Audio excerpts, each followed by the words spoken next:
Basara Toujo has received a really unpleasant surprise from his father. 10 years after he had once told him he wanted a sister, his father Jin tells him that he had fulfilled his wish.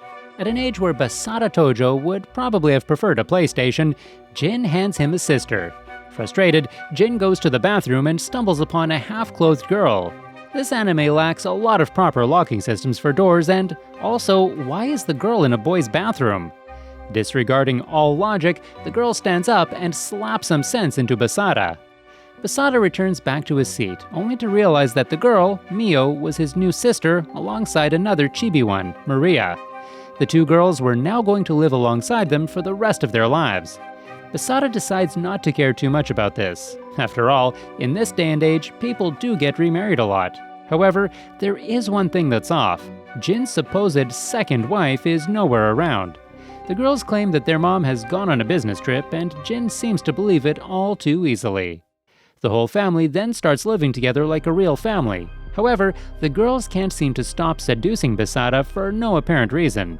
They probably saw our Kiss Sis recap and had their mind set on stupidity. Everything is super uncomfortable for Basara. The girls wearing sussy outfits or waking him up by climbing onto him in, well, a really sus way. All of this happens in front of Jin as well, but the man doesn't seem to care. Despite their differences, however, Basara fulfills his duty as a brother and even saves Mio from some goons who try to flirt with her on the street. He takes her to his favorite location and shows her around, promising that their relationship would soon be better with time. That night, however, Jin has to leave on some business trip, although he's a freelancer, and that leaves Basara as the only grown-up at home. He goes to tell the girls about this new development, but the whole house's lights are turned off, and Mio and Marie are sitting down menacingly in the living room. As soon as Basara reaches there, Marie floats in the air and strikes him with a magic spell. These two girls were demons. Mio was a demon lord to be precise, and Marie was her accomplice. The little girl explains how they were going to use Basara's home as their base now and threaten him to leave. Turns out, Basara's dad's whole marriage was a scam, and all that the girls had done was alter the man's memories. The poor man was a simp, but only in his imagination. The girls command Basara to leave immediately, or they would erase his memory as well. Basara has no intention to leave his home and stand still, so Marie chants up a huge memory erasing spell, but, surprise surprise, it doesn't work. In an absolute plot twist, turns out Basara is an exiled member of the hero clan and with extremely great powers. He negates the demon's magic and pulls an Uno reverse on them and commands them to get the hell out of his home instead. Basara then calls his dad to check if he is okay, and turns out Jin was never affected by the magic at all. He was trying to help Mio and Marie. Mio was the daughter of a demon lord who brought peace among all races, but the demon lord was recently killed and passed down his rule and power to his daughter. However, since she was still small, she could not use her powers, and her subordinates would no longer listen to her, which is why she was also in danger. It was necessary that Mio was safe so that the peace of the world was kept intact. Mio and Marie, on the other hand, head to the same location where Basara took Mio earlier and are attacked by the demons sent to assassinate them. At first, the two girls are a match with the demons, but are soon overpowered. Luckily for them, they are the protagonists, and so Basara comes to their rescue and saves them. He tells them that, regardless of everything, they were still family, and so he had come to take them back. Mio and Marie are extremely apologetic for the way they had tried to hijack the house earlier, and are even more thankful to Basara for accepting them back into the family.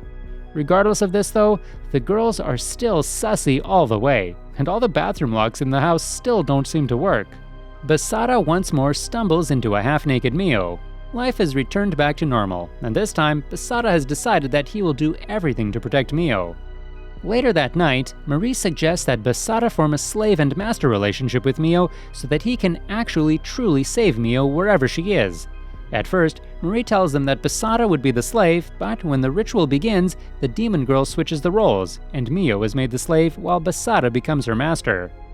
Now, it would have been fine if this was any normal master-servant curse, but this was no ordinary curse. Here, if the slave disobeys the master, they will be put in an endless cycle of extreme pleasure. Yes, the kind of pleasure that you guys are imagining. So, every time Mio disobeys even a simple request from Basara, her insides will vibrate like a truck on Gear 1 until Basara himself goes ahead and pleasures her. This happens at the very beginning as well. As soon as the curse is placed, Mio defies Basara's command, and Basara has to do some extremely demonetized actions, which we cannot show here, to calm her down. One thing is good though, as long as the slave does things out of concern for the master, the curse will not activate. After all that spicy stuff, Basara and Mio head to school while Marie, with her fake ID, stays outside keeping watch for some other demons that might try to attack. If things weren't spicy already, Basara encounters one of his old friends, Yuuki, in his new school. The girl obviously has a crush on Basara, but in classic anime MC fashion, he has no idea about it. But Mio knows as soon as she sees her, and boy is she jealous of the two's relationship. She even jumps in between them to try and snatch Basara away. Almost immediately, Basara is an enemy of all the boys for hoarding, not one, but two pretty girls at once. By the end of their class, Mio is a bit distant from Basara because she is pissed at him for getting close to another girl after doing all those sussy things to her the day before. But their conversation is cut midway when Yuuki appears once more and takes Basara away to talk with him in private. In a restaurant, Yuuki tells Basara that she was sent by the Hero clan to keep Mio and Marie under observation and probably would have to kill Mio if the orders from the village are likewise.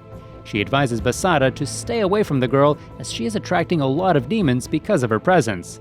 She knows that Basara can no longer use his powers as he used to before, and if stronger demons come, he might not be able to defeat them. However, Basara is adamant that he wants to protect his family and sisters regardless of the risk to his life. Unknown to Basara and Yuuki, Mio and Marie are listening to all this and are very pleased with their brother and decide to give him a present. When Basara gets back home, the two girls pretty much force him into taking a bath with them. They do not care that they are brother and sister and do some really sussy things while in the bath, things that we cannot show on the screen. The two girls go on an abusive rampage and pretty much make Basara their pet during the bath until he snaps and then puts out all his anger onto them in a really, really sexual way. Those girls are your sisters, dude! Thank God everything was just a dream. At least him abusing his sisters was, and Basara wakes up in his bed next to Marie with his hands inside her pants. Yep, that just happened, but let's not talk about it. The next day in class, once more the servant curse activates and puts Mio in a really uncomfortable condition, so Basara takes her to the nurse's office. While she rests there after getting checked by the nurse, Basara heads down to grab a drink with his other and only friend, Hasegawa. Just then, however, a horde of monsters attacks the school. With no other choice, Basara knocks his friend out and beats the monster pretty easily, and races to check if his sister was okay. Mio, on the other hand, is taken to the roof of the building by Yuuki, and the girl tells Mio to stay away from Basara. She explains that Basara is weak when it comes to heroes and can't even control his powers, so he can barely protect himself. He had been working with Marie every day to kill monsters coming for her and can only keep up for so long. Mio is shocked to hear all this and feels like she is the issue of everyone's lives. Just as Basara arrives at the place and tries to explain, a new demon who looks much tougher arrives at the scene. The guy explains that he will give Mio a chance to come back and surrender herself to the current acting demon lord and let her friends survive, or else everyone would die. Marie, Yuuki, and even Basara try to attack the guy, but he is just too good for them now. He stands nearby, barely breaking a sweat. He then summons a demon to attack Mio and Basara, fearing that he might hurt Mio while attacking the demon, throws himself before the demon's blade and hurts himself in the process. The demon once again reminds her what her actions look like, and with these words, the guy vanishes away. Ridden with guilt, Mio decides that it's best she submit herself to the demons. She heads into the forest and meets up with the same demon from before. At first, she decides to battle the demon just to see if she could beat him before she submitted herself. However, it doesn't even take her a few minutes to realize that she was not even strong enough to make the guy sweat. Realizing that this was it, she submits herself and is about to be taken to the demon realm when suddenly Yuuki arrives and stops the two. She starts attacking the demon left and right, striking it until the point she breaks her armor. Yuuki was tough, and the demon acknowledges it, but he was yet to show his real skills. The guy then goes on the offensive, and despite there being two girls, he overpowers them easily, until, well, our hero shows up. Basara, who has healed pretty quickly considering his past injuries, approaches them and blocks off the demon's attack, and then starts attacking him. Soon, the demon seems to be defeated and runs away, but just as he does, the cheeky guy leaves the demon behind to attack Basara. The demon does exactly as it was commanded and puts a blade through the back of Basara in front of Mio. As the guy falls down, Mio goes into a fit of rage, and it appears she is starting to gain her demon lord powers and would probably end the world with it. However, Basara wakes up and uses his sword, despite him not being able to control it, and tries to negate the demon lord's power.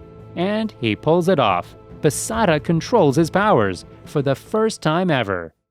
The next day, and yes, Basara has healed because he's just built different, the guy goes to meet up with his friend Hasegawa, whom he had suspected for quite some time of being a demon. Turns out he was the same guy that attacked them, the masked demon, and he comes clean about it as well.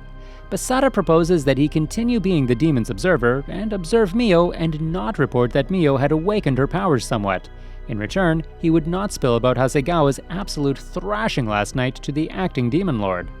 Hasegawa reluctantly agrees to the plan, but warns him that reinforcements will soon come, and if that happens, he cannot follow the plan.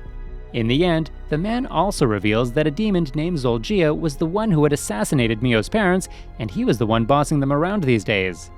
In a flashback, it is shown that Basara had once saved the entire village from a rampaging hero using his negating powers, but in the process, he had ended up killing many of his own friends, which is why he and his father were banished from the village. That was 5 years ago, but now he was able to control his powers somehow, and that made him more secure. The next day, Basara meets up with Hasegawa once more, and they discuss the curse that was put on Mio and Basara, the master and servant curse. Hasegawa explains that the more they exploit the curse, the more they would get powerful, meaning that a lot more sus material will be coming our way in the next few episodes. Link to part 2 will be on the pinned comment down below once it's up. Don't forget to leave a like if you enjoyed the video to help the channel out. Thanks for watching!